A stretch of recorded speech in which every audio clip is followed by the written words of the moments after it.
ಸ್ಮರ್ತವ್ಯ ವಯಮತ್ರ ನಾಥ ಭವತ ಸ್ಯಾನ್ನ ಪುನರ್ದರ್ಶನಂ ಅಂತ. ಈಗ 4 ದಿವಸದ ದರ್ಶನ ಅಲ್ಲ, ಮತ್ತು ಮುಂದೆ ರಾಮಾಯಣ ಹೇಳೋಕೋ ಇನ್ನೊಂದಕ್ಕೋ ನೀವು ಕರಿಬೇಕು ಅನ್ನೋದಕ್ಕೆ ಸ್ಯಾನ್ನ ಪುನರ್ದರ್ಶನ ನಾನು ಹೇಳ್ತಾ ಇದ್ದೇನೆ. ಈ ರೀತಿಯಾಗಿ ಭಗವಂತನ ಪ್ರಾರ್ಥನೆ ಮಾಡಿದ, ಭಗವಂತ ಪ್ರಯಾಣ ಮಾಡ್ತಾನೆ. ಇಲ್ಲಿ ನೋಡಿ, ಎಲ್ಲ ಕಡೆಯಲ್ಲೂ ಕೂಡ ಆ ಕವಿಗಳ ಒಂದು ವೈಖರಿ ಎಲ್ಲರಿಗೂ ಹೇಳಿ ಹೊರಟ್ಬಿಟ್ಟ.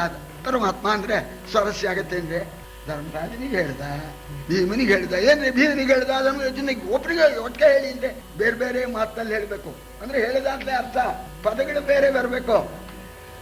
ಯಮಸುತನ ತಕ್ಕೈಸಿ ಭೀಮನ ಮಮತೆಯನು ಭುನ್ನೈಸಿ,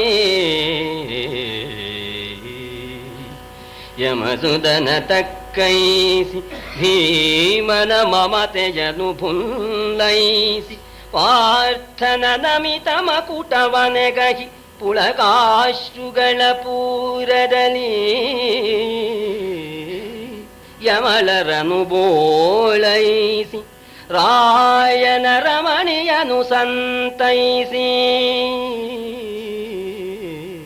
ಯಮಲರನು ಬೋಳೈಸಿ ರಾಯನ ರಮಣಿಯನು ಸಂತೈಸಿ, ವಿದುರ ಪ್ರಮುಖರನು ಬೀಳ್ಕೊಟ್ಟು ವಿಜಯಂಗೈದನ ಸುರಾರಿ. ನೋಡಿ, ಆ ಪದ್ಯದ ಭಾವ ಹೇಳೋಕೆ ಸಾಧ್ಯವಿಲ್ಲ. ಧರ್ಮರಾಜನ ಒಪ್ಕೊಂಡ್ಬಿಟ್ನಂತೆ, ಭೀಮನಿಗೆ ಮಮತೆ ಹೆಚ್ಚಾಗಲಿ ಅಂತ ಹೇಳಿ ಅವನಿಗೆ ಖುಷಿ ಕೊಟ್ಟಂತೆ, ರೋಮಾಂಚ ಆಗೋ ಹಾಗೆ ಮಾಡಿದ್ನಂತೆ. ಅರ್ಜುನ ತನ್ನ ಶಿರಸ್ಸನ್ನ ಕೃಷ್ಣನ ಪಾದದ ಮೇಲೆ ಇಟ್ಟಾಗ ಅವನ ಶಿರಸ್ಸನ್ನು ಎತ್ತಕ್ಕಂಥ ಕಾಲಕ್ಕೆ ಅರ್ಜುನ ಆನಂದ ಬಾಷ್ಪ ಸುರಿಸ್ತಾ ಇದ್ದಾನೆ. ಪರಮಾತ್ಮನು ತನ್ನ ಕಣ್ಣಿಂದ ಅರ್ಜುನನ ಶಿರಸ್ಸಿನ ಮೇಲೆ ಆನಂದ ಬಾಷ್ಪ ಸುರಿಸ್ತಾ ಇದ್ದಾನೆ ಅಂತ. ಒಬ್ಬೊಬ್ಬರಿಗೆ ಒಂದೊಂದು ಹೇಳ್ತಾರೆ, ಎಲ್ಲ ಒಂದೇನೆ. ಇಲ್ಲಿ ನಗೆಯ ಪುಳುಕಾಷ್ಟುಗಳ ಪೂರ್ವದಲ್ಲಿ ಅಂತ ಹೇಳ್ತಾ ಇದ್ದಾರೆ. ಆ ನಕುಲ ಸಹದೇವರನ್ನ, ಏನಪ್ಪ ಹುಡುಗರ ಸುಟಿಯಾಗಿದ್ದೀರಿ, ಹೋಗಿ ಬರ್ತೀನಿ ಕಣಪ್ಪ ಅಂತ ಅವ್ರಿಗೆ ಖುಷಿ ಕೊಟ್ಟ. ಆಮೇಲೆ ತಂಗಿ ಅಂತ ಸುಭದ್ರಿಗೆ ಸಮಾಧಾನ ಹೇಳ್ದ. ದ್ರೌಪದಿ ನಮಸ್ಕಾರ ಮಾಡೋಣ, ಅವಳಿಗೆ ಸರಿ ಆಶೀರ್ವಾದ ಮಾಡಿ ಅವಳಿಂದ ಕೂಡ ಅಪ್ಪಣೆ ತಗೊಂಡು, ಕುಂತಿದೇವಿಯಿಂದ ಅಪ್ಪಣೆ ತಗೊಂಡು, ವಿದುರ ಮುಖ್ಯಮಂತ್ರಿ ಹೋಗಿ ಬರ್ತೀನಿ, ಸರಿಯ ನೋಡ್ಕೊಳ್ತೀಯ ಅಂತ ನೋಣ ಆಗ್ಬಹುದು ಪರಮಾತ್ಮ ಅಂತ ಹೇಳಿದ್ದಾನೆ. ಪರಮಾತ್ಮ ಮಹಾವೈಭವದಿಂದ ಪ್ರಯಾಣ ಮಾಡ್ತಾ ಇದ್ದಾನೆ. ಪರಮಾತ್ಮ ಪ್ರಯಾಣ ಮಾಡ್ತಾನಲ್ಲ, ಇಂಥ ಅವಕಾಶ ನೋಡಬೇಕು ಅಂತ ಕೇಳಿ ಆಕಾಶದಲ್ಲಿ ದೇವತೆಗಳೆಲ್ಲ ಸೇರಿಬಿಟ್ಟಿದ್ದಾರೆ. ಹೂವುಗಳನ್ನು ತಂದು ಸುರಿಸ್ತಾ ಇದ್ದಾರೆ, ದೇವತೆಗಳು ವಾದ್ಯ ಬಾರಿಸ್ತಾ ಇದೆ. ದೇವದುಂದುಭಿರವದ ಗಗನದ ಹೂವಳೆಯ ಬೋರದ ಸಮಸ್ತ ಜನಾವಳಿಯ ಜಯ ಜೀಯ ನಿರ್ಘೋಷದ ಗಡಾವಣೆಯ ದೇವಕಿಯ ವಸುದೇವ ರುಕುಮಿನಿ ದೇವಿಯಾದಿಯ ದೇವಕಿಯ ವಸುದೇವ ರುಕುಮಿನಿ ದೇವಿಯಾದಿಯ ಹರುಷರಾವಿರ್ಭಾವಮಿಗೆ ನಿಜಪುರವ ಹೊಕ್ಕನು ವೀರನಾರಾಯಣ.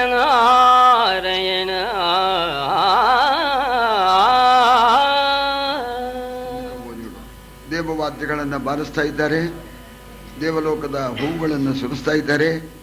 ದಾರಿ ಉದ್ದಕ್ಕೂ ಸಮಸ್ತ ಜನವೂ ಕೂಡ ಜಯ ಜೀ ಅಂತ ಹೇಳಿ ಜಯ ಜಯಕಾರ ಮಾಡ್ತಾ ಇದ್ದಾರೆ. ನೋಡಿದವರೆಲ್ಲ ಆನಂದ ಪಡ್ತಾ ಇದ್ದಾರೆ. ಈ ವೈಭವದಿಂದ ಚಿನ್ನದ ರಥ, ಬಿಳಿ ಕುದುರೆ ಕಟ್ಟಿದೆ 4, ದ್ವಾರಕ ನಡೆಸ್ತಾ ಇದ್ದಾನೆ. ದ್ವಾರಕೆಗೆ ಪ್ರಯಾಣ ಮಾಡ್ತಾ ಇದ್ದಾನೆ. ದ್ವಾರಕೆಯ ಮಹಾದ್ವಾರದಲ್ಲಿ ಎಲ್ಲ ಸೇರಿಬಿಟ್ಟಿದ್ದಾರೆ.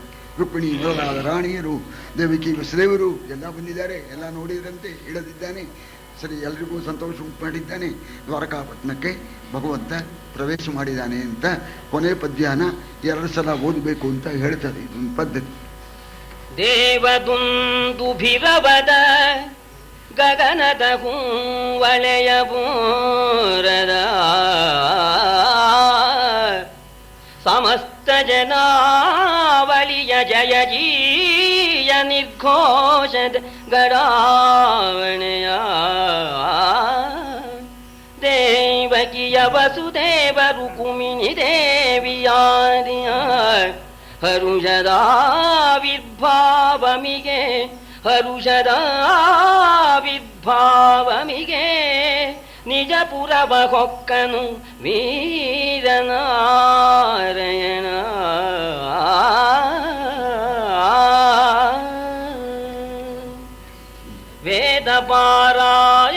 ಫಲ ಗಂಗಾದಿ ತೀರ್ಥ ಸ್ನಾನ ಫಲ ಕೃಚ್ಛ್ರಾದಿ ತಪಸಿನ ಫಲವು ಜ್ಯೋತಿಷ್ಠೋಮಯಾಗ ಫಲ ಮೇದಿನಿಯ ನೊದಿದಿತ್ತ ಫಲ ವಸ್ತ್ರಾದಿ ಕನ್ಯಾದಾನ ಫಲಬಹುದು ಆದರಿಸಿ ಆದರಿಸಿ ಆದರಿಸಿ ಭಾರತದೊಳು ಒಂದಕ್ಷರವ ಕೇಳರಿಗೆ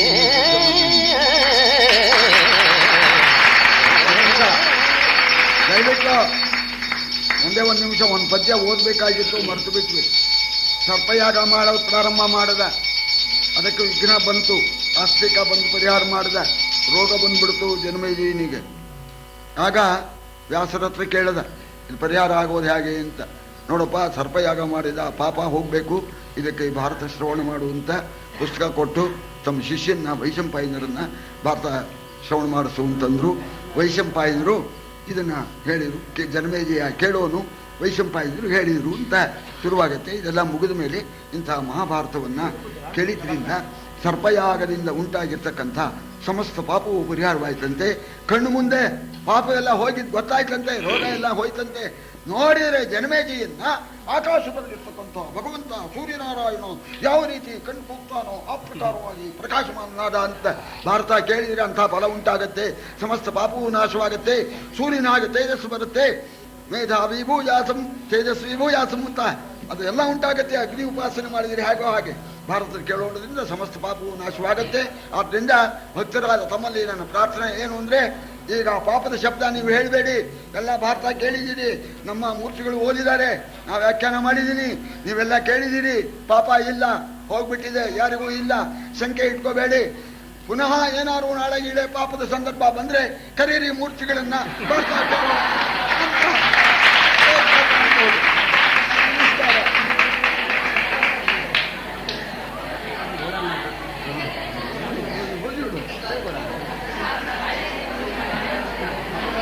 ಹೇಮಕುರ ಶೃಂಗಾಭರಣದಲ್ಲಿ ಕಾಮಧೇನು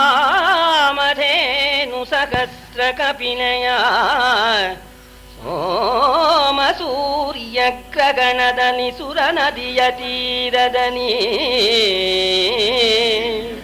ಶ್ರೀ ಮುಕುಂದಾರ್ಪಣವೆನಿಸಿ ಶ್ರೀ ಮುಕುಂದಾರ್ಪಣವೆನಿಸಿ ಶತಭೂಮಿ ದೇವರಿಗಿತ್ತ ಫಲಬಹುದು. ಈ ಮಹಾಭಾರತದೊಳು ಒಂದಕ್ಷರವ ಕೇಳಿದರಿಗೆ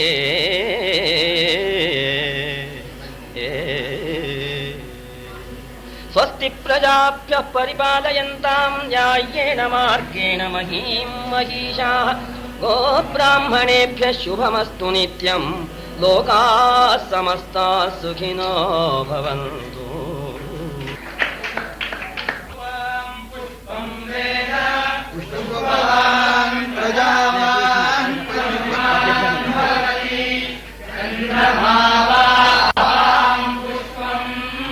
पुष्पवान् प्रजावान् बलवान् भवति य एवं वेद यो आयतनं वेद आयतनवान् भवति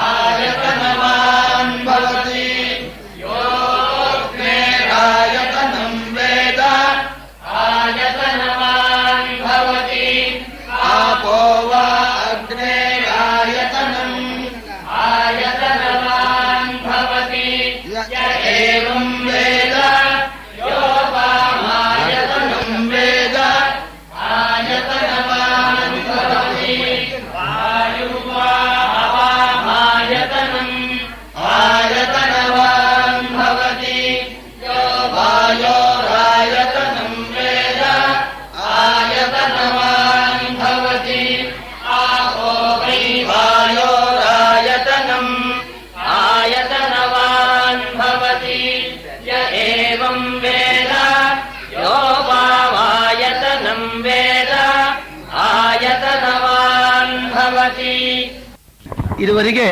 ನಮ್ಮನ್ನ ಸಂತೋಷಗೊಳಿಸಿ, ಇದು ಬರೇ ಕಾವ್ಯವಾಚನವಲ್ಲ, ನಾವು ನಾಟಕವನ್ನೇ ಕಣ್ಣಲ್ಲಿ ನೋಡಿದಿವಿ.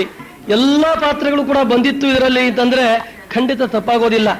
ಧರ್ಮರಾಜನಾಗಿ, ಭೀಮನಾಗಿ, ಅರ್ಜುನನಾಗಿ, ನಕುಲ ಸಹದೇವನಾಗಿ, ಕೃಷ್ಣನಾಗಿ ಎಲ್ಲ ಪಾತ್ರವನ್ನು ಕೂಡ ಅವರೇ ಒಂದು ಏಕಪಾತ್ರದ ಒಂದು ವೈಶಿಷ್ಟ್ಯ ರೀತಿಯಲ್ಲಿ ನಮ್ಮ ಮುಂದೆ ಪ್ರದರ್ಶನ ಮಾಡಿದ್ದಾರೆ. ನಮ್ಮನ್ನೆಲ್ಲರನ್ನು ಕೂಡ ಇಲ್ಲಿಂದ ಕರೆದುಕೊಂಡು ಹೋಗಿ ಹಸ್ತಿನಾವತಿಗೆ, ಕುರುಕ್ಷೇತ್ರಕ್ಕೆ ಕರ್ಕೊಂಡು ಹೋಗಿ ನಮ್ಮನ್ನೆಲ್ಲ ಆನಂದಗೊಳಿಸಿ ಇವತ್ತು ಧರ್ಮರಾಜನ ಪಟ್ಟಾಭಿಷೇಕದ ಮಂಟಪದಲ್ಲಿ ನಮ್ಮನ್ನೆಲ್ಲ ಕರ್ಕೊಂಡು ಹೋಗಿ ಅಲ್ಲಿ ಕೂರಿಸಿದ್ರು. ಈ ಆನಂದದಲ್ಲಿ ಗಂಟ್ಲು ಗದ್ಗದಿತವಾಗಿ ನನಗೇನೋ ಹೇಳೋಕ್ಕೂ ಕೂಡ ತೋಚ್ತಾ ಇಲ್ಲ. ಜೊತೆಗೆ ನಮ್ಮ ಮಾನ್ಯ ಮಿತ್ರರು ಮತ್ತು ಕೂಡ ನಮ್ಮ ಸಂಘದ ಅಧ್ಯಕ್ಷರಾದಂತಹ ನಮ್ಮ ಸೋದರ ಮಾವ ನಮ್ಮ ರಾಮಣ್ಣವರು ಮಾತಾಡಬೇಕಾಗಿತ್ತು. ಅವ್ರು ಮಾತಾಡಬೇಕು ಅಂತಂದಿದ್ದು ಅವರಿಗೆ ಗಂಟ್ಲು ಗದ್ಗದಿತವಾಗಿ ನನಗೆ ವಹಿಸಿಬಿಟ್ರು. ಆ ಗದ್ಗದಿತ ಪರಂಪರೆ ಇಲ್ಲೂ ಕೂಡ ಹರಿತಾ ಇದೆ ಅಂತ ಕಾಣುತ್ತೆ. ನನಗೂ ಕೂಡ ಏನು ಹೇಳೋಕೆ ತೋಚ್ತಾ ಇಲ್ಲ. ಕಣ್ಣಲ್ಲಿ ಆನಂದ ಬಾಷ್ಪ ಬರ್ತಾ ಇದೆ. ಶೃಂಗೇರಿ ಸ್ವಾಮಿಗಳು ಹೇಳಿದ್ರಂತೆ, ಏನಾದರೂ ಒಂದು ದೊಡ್ಡ ಯಾಗವೋ ಒಂದು ಸಮಾರಂಭವೋ ಮುಕ್ತಾಯವಾದರೆ ಅದು ಸರಿಯಾಯಿತೆ, ಸುಮುಹೂರ್ತವಾಯಿತೆ ಅಂತಂದ್ರೆ ತುದಿಯಲ್ಲಿ ನೋಡು ಮಳೆ ಬಂದ್ರೆ ಅದು ಸುಮುಹೂರ್ತವಾಯಿತು ಅಂತ ಅರ್ಥ ಅಂತ ಹೇಳಿದ್ರು. ಅದರಂತೆಯೇ ಒಂದು 10 ಹನಿ ಹೂಮಳೆ ಬಂದು ಸರಿಯಾಗಿ ಮಂತ್ರಪುಷ್ಪ ಕಾಲದಲ್ಲಿ ಜಗತ್ತಿಗೆಲ್ಲ ಮಂತ್ರಪುಷ್ಪವಾದ ಹಾಗೇನೆ ಒಂದು ಹೂಮಳೆಯು ಕೂಡ ಬಂದು ಈ ಕಾರ್ಯಕ್ರಮ ಸಾಂಗವಾಗಿದೆ. ಅದು ಆ ಭಗವಂತನಿಗೆ, ಗೋಪಾಲಕೃಷ್ಣನಿಗೆ ಮುಟ್ಟಿದೆ ಅನ್ನುವಂತಹ ಒಂದು ಆಶಯ ನಮಗೆ ಬರ್ತಾ ಇದೆ. ಮಧುರವಾಗಿ ಕೋಕಿಲವಾಣಿ ಗಮಕ ಕೋಕಿಲ ನಮ್ಮ ಕೇಶವಮೂರ್ತಿಯವರು ಹಾಡಿದರೆ ನಿಜವಾಗಿಯೂ ಕೂಡ ನಾವು ಏಕಕಾಲದಲ್ಲಿ ಕುಮಾರವ್ಯಾಸರನ್ನು, ವೇದವ್ಯಾಸರನ್ನು ಏಕಕಾಲದಲ್ಲಿ ಒಂದೇ ಮಂಟಪದಲ್ಲಿ ನೋಡಿದ್ವಿ ಅನ್ನೋ ಭಾವನೆ ನಮಗೆ ಉಂಟಾಗ್ತಾ ಇದೆ. ಕುಮಾರವ್ಯಾಸ ಹಾಡಿದರೆ ಕಲಿಯುಗ ದ್ವಾಪರವಾಗುತ್ತೆ. ಕೇಶವಮೂರ್ತಿಗಳು ಹಾಡಿದರೆ ನಾವು ಅಲ್ಲೇ ಹೋಗಿ ಅಲ್ಲಿ ಕೂತು ಬಿಡ್ತೇವೆ. ಎಲ್ಲಿ ಏನ್ ನಡೀತಾ ಇದೆಯೋ ಭೀಮಕೃಷ್ಣರ ನಿಕಟ ಸಂವಾದದಲ್ಲಿ, ಕೃಷ್ಣಾರ್ಜುನರ ಸಂವಾದದಲ್ಲಿ, ಧರ್ಮಜ ಮತ್ತು ಕೃಷ್ಣರ ಸಂವಾದದಲ್ಲಿ ಅಲ್ಲೇ ಸಮೀಪದಲ್ಲೇ ಇದ್ದಾಗೇನೆ ನಮ್ಮನ್ನ ತಾದಾತ್ಮ್ಯತೆಯಿಂದ ಅಲ್ಲಿಗೆ ಕರ್ಕೊಂಡು ಹೋಗ್ಬಿಡುತ್ತೆ ನಮ್ಮ ಕೇಶವಮೂರ್ತಿಗಳ ಮಧುರ ವಾಣಿ, ಆ ರಾಗ, ಆ ಗಾನ ಮತ್ತು ಆ ಮೃದುವಾಗಿ ಹೇಳುವಂತಹ ಸ್ವಭಾವ. ಶಾಸ್ತ್ರಿಗಳದ್ದು ವೇದವ್ಯಾಸರ ಅರ್ಥಗರ್ಭಿತವಾದ ಆ ಅಷ್ಟೌ ಶ್ಲೋಕ ಸಹಸ್ರಾಣಿ 8,000 ಶ್ಲೋಕದಲ್ಲಿ ಏನು ವ್ಯಾಸ ರಹಸ್ಯ ಇತ್ತೋ ಅದನ್ನೆಲ್ಲ ಬಯಲು ಮಾಡಿ ವೇದವ್ಯಾಸರ ಹೃದಯ ನಮ್ಮ ಕಣ್ಮುಂದೆ ತಂದು ತೋರಿಸಿದ್ದಾರೆ. ಇಂತಹ ಮಹನೀಯರಿಗೆ ನಾವು ಏನು ಮಾಡಿದ್ರು ಕೂಡ ಬಹಳ ಅತ್ಯಲ್ಪ. 6 ತಿಂಗಳಿಂದ ಅವರು ಕಷ್ಟಪಟ್ಟಿರೋದು, ಈ ವಯಸ್ಸಿನಲ್ಲಿ ಅವರು ಬಂದು ಉತ್ಸಾಹ ತಗೊಂಡು ಈ ಕಾರ್ಯಕ್ರಮವನ್ನು ನಡೆಸಿರೋದು, ಅದಕ್ಕೆ ಏನು ಕೊಟ್ಟರು ಕೂಡ ಸಾಲದು. ಈ ಒಂದು ಅಲ್ಪ ಫಲತಾಂಬೂಲವನ್ನ ನಮ್ಮ ಗ್ರಾಮದ, ನಮ್ಮ ಸ್ನೇಹಿತರ, ನಮ್ಮ ಸಂಘದ ಪರವಾಗಿ ಅವರಿಗೆ ಸಮರ್ಪಣೆಯನ್ನು ಮಾಡಿದ್ದೇವೆ. ಒಂದು ವ್ಯಾಸ ಪೂಜೆ ಅಂತಂದ್ರೆ ಸುವರ್ಣದ ಅಂಗುಲೀಕವನ್ನು ಕೊಡಬೇಕು, ರೇಷ್ಮೆಯ ವಸ್ತ್ರವನ್ನು ಕೊಡಬೇಕು, ಪಟ್ಟವಸ್ತ್ರವನ್ನು ಕೊಡಬೇಕು, ನಾನಾ ವಿಧವಾದ ಆಭರಣವನ್ನು ಕೊಡಬೇಕು, ಗೋದಾನ ಭೂದಾನ ಎಲ್ಲಾ ದಾನವನ್ನು ಕೂಡ ಮಾಡಬೇಕು. ಪ್ರತಿ ಸರ್ಗದಲ್ಲೂ ಕೂಡ ಹೋಮಾದಿಗಳನ್ನೆಲ್ಲ ಮಾಡಿ ಬ್ರಾಹ್ಮಣ ಸಂತರ್ಪಣೆಯನ್ನು ಮಾಡಬೇಕು ಅಂತ ಹೇಳಿ ಬಹಳ ವಿಸ್ತಾರವಾಗಿ ಹೇಳ್ತಾರೆ. ಅದನ್ನು ಯಾವುದನ್ನು ಕೂಡ ಮಾಡೋಕ್ಕಾಗದೇನೆ ತುದಿಯಲ್ಲಿ 4 ಜನ ಬ್ರಾಹ್ಮಣ ಭೋಜನ, ಒಂದು ಸತ್ಕಾರ ಕೂಟವನ್ನು ಏರ್ಪಡಿಸಿದ್ದೇವೆ. ಇಷ್ಟರಿಂದಲೇನೆ ಆ ಪರಮಾತ್ಮ ಇದನ್ನೇ ಅನಂತವಾಗಿ ಭಾವಿಸಿ ನಮ್ಮ ಈ ಮಾಡಿರುವಂತಹ ಯತ್ನ ಆ ಭಗವಂತನಿಗೆ ಮುಟ್ಟಿದೆ ಅಂತ ಹೇಳಿ ಆ ಗೋಪಾಲಕೃಷ್ಣ ಹರಸಲಿ. ಇದಕ್ಕೆ ಯಾರ್ಯಾರು ಪ್ರೇರೇಪಕರು, ಒಬ್ಬೊಬ್ಬರಾಗಿ ಹೆಸರು ಹೇಳಿದರೆ ನಮ್ಮ ನಟರಾಜನ ಹೆಸರು ಹೇಳಬೇಕಾಗುತ್ತೆ, ರಾಮಣ್ಣವ್ರ ಹೆಸರು ಹೇಳಬೇಕಾಗುತ್ತೆ, ಇನ್ನೂ ಕಮಿಟಿಯಲ್ಲಿ ಯಾರ್ಯಾರು ಇದ್ದಾರೋ ಅವ್ರ ಹೆಸರನ್ನೆಲ್ಲ ಹೇಳಬೇಕಾಗುತ್ತೆ. ಇದಕ್ಕೆಲ್ಲ ನಮ್ಮ ಮಿತ್ರರಾದಂತಹ ನಟರಾಜ ಕಾರಣ. ಅವರು ಪ್ರೇರೇಪಕರು. ಪುರದ ಸೊಬಗು ಅಜ್ಞಾತವಾಸಕ್ಕೆ ಹೋಗುತ್ತಿದೆ, ಸೊಬಗೆಲ್ಲ ಹೋಗ್ತಾ ಇದೆ. ಶಾಸ್ತ್ರಿಗಳಿಗೆ ಆಗಲೇ ವಯಸ್ಸಾಗ್ತಾ ಇದೆ, ಗಂಟ್ಲು ಆಗಲೇನೆ ಭಾರವಾಗ್ತಾ ಇದೆ. ಕೇಶವಮೂರ್ತಿಗಳಿಗೂ ಕೂಡ ಶಾಸ್ತ್ರಿಗಳಿಗೆ 80 ವರ್ಷ ಆದ್ರೆ 50ಕ್ಕೇನೆ ಈ ಸಂಗೀತದ ಕಂಠಕ್ಕೆ 50 ವಯಸ್ಸು.